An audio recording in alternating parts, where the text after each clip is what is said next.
c'est l'Afrique. Qui a affranchi le peuple juif, c'est l'Afrique. Toute l'Afrique, du sud au nord, était de couleur noire. Rachid, un de nos commentaires les plus importants, dit clairement que tous les Égyptiens, au moment où les Juifs étaient esclaves là-bas, étaient de couleur noire. Très peu comprennent cette histoire absolument incroyable que finalement, c'est d'une certaine manière la race noire qui a engendré le peuple juif. C'est quelque chose de fou. Il y a 3000 ans, qu'est-ce qu'a fait Sanchériv?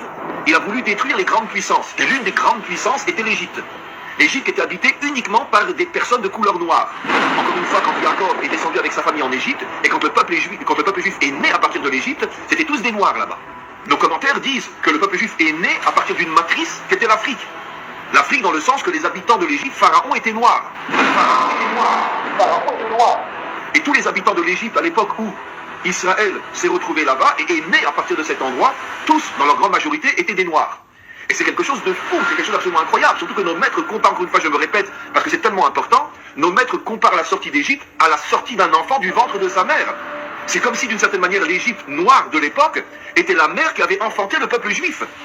C'est quelque chose de fou que 99% des hommes et des femmes sur Terre ne savent pas, et j'oserais presque dire même à l'intérieur de notre peuple, très peu comprennent cette histoire absolument incroyable que finalement c'est d'une certaine manière la race noire qui a engendré le peuple juif. C'est quelque chose de fou, c'est quelque chose de fou ce que je vous explique. Et je vais expliquer encore d'autres choses que vous allez comprendre. Nos maîtres nous rapportent déjà dans des commentaires, il y a déjà depuis très très longtemps, que quand Alexandre le Grand, vous avez tous entendu parler d'Alexandre le grand conquérant grec, il a conquis, comme on le sait, le monde entier. Je parle du monde civilisé de l'époque. Et la dernière étape où il a été, c'est écrit dans le Talmud et dans d'autres textes, donc des textes qui datent depuis de 2000 ans, que la dernière étape où il a voulu continuer sa conquête, c'était en Afrique. Il est parti en Afrique. Et en Afrique, il est tombé sur une armée de femmes noires. Et ces femmes noires ont vaincu Alexandre le Grand et l'ont chassé. Ça veut dire que c'est quelque chose de fou.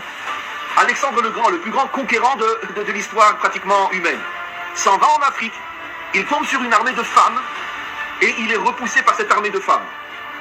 Qu'est-ce qu'on comprend? Quel est le message? Et je vais expliquer dans quelques instants, malheureusement, ce qui s'est passé après en Afrique. C'est que nos maîtres nous expliquent depuis plus de 200 ans, depuis plus de 2000 ans, qu'au départ, le peuple africain était tellement fort sur le plan physique que même des femmes africaines sont arrivées à repousser l'armée d'Alexandre le Grand. La seule armée qui a vaincu Alexandre. Ça ne s'était jamais passé nulle part ailleurs. Partout où Alexandre allait, il gagnait. Maintenant, donnons un exemple simple aussi. Sur le plan sportif, les plus grands athlètes dans le monde, c'est sûr qu'il y a des blancs, des jaunes aussi, mais parmi on pourrait dire, la première ligne des puissants athlètes, que ce soit en boxe, que ce soit en course, que ce soit dans tout ce qui est l'athlétisme, etc., ce sont quand même des noirs. On voit que les noirs ont une puissance physique inimaginable, surtout dans le domaine de la boxe. Tous les champions de boxe mondiale, pratiquement à une ou deux exceptions près, sont des noirs. Et je reviens à ce que j'explique. Comment les Africains qui au départ étaient tellement forts au point qu'une armée de femmes a repoussé Alexandre le Grand. Comment les Juifs à l'époque du roi David qui étaient tellement forts. Comment on est devenus des esclaves, comment on est devenus des exilés. Comment on est devenus des gens qui ont été poursuivis pendant des millénaires et qui ont été massacrés, Juifs et Africains. Parce qu'ils ont infiltré à l'intérieur de nous des forces venimeuses, comme le venin du serpent, qui font tout pour nous affaiblir de l'intérieur. Donc vous voyez mes amis que finalement, c'est toujours comme ça. C'est les peuples les plus poursuivis, les plus volés, les plus piétinés, les plus humiliés. On a traversé la même histoire. Et tout ça, vous savez pourquoi? Parce que finalement, nous cachons en nous la lumière de Dieu. Et c'est justement parce que nous cachons en nous la lumière de Dieu que les nations ont tout fait pour nous humilier, pour nous piétiner, pour nous détruire. Mais finalement, au moment de la délivrance finale, cette lumière va se dévoiler, va se réveiller.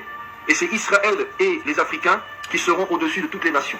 Et vous verrez que cette chose-là se réalisera avec l'aide du Maître du monde. Et donc on comprend maintenant aussi pourquoi la tribu de Dan, qui était à l'origine de la construction de la maison de Dieu, donc le dévoilement de Dieu dans ce monde, a choisi d'aller s'enfuir en Afrique. Et jusqu'à aujourd'hui, des centaines de milliers d'Africains sont d'origine de la tribu des Danites. Pourquoi? Tout ça pour planter les graines de la délivrance finale, justement, dans les peuples africains.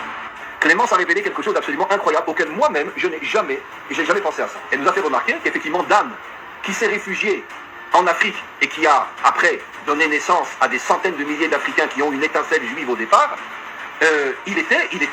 Dan était de la famille de Rachel. Et comme on l'a expliqué, je ne fais que paraphraser ce qu'elle a dit, c'est absolument incroyable. Et Rachel représente dans la Torah la royauté, la malchoute.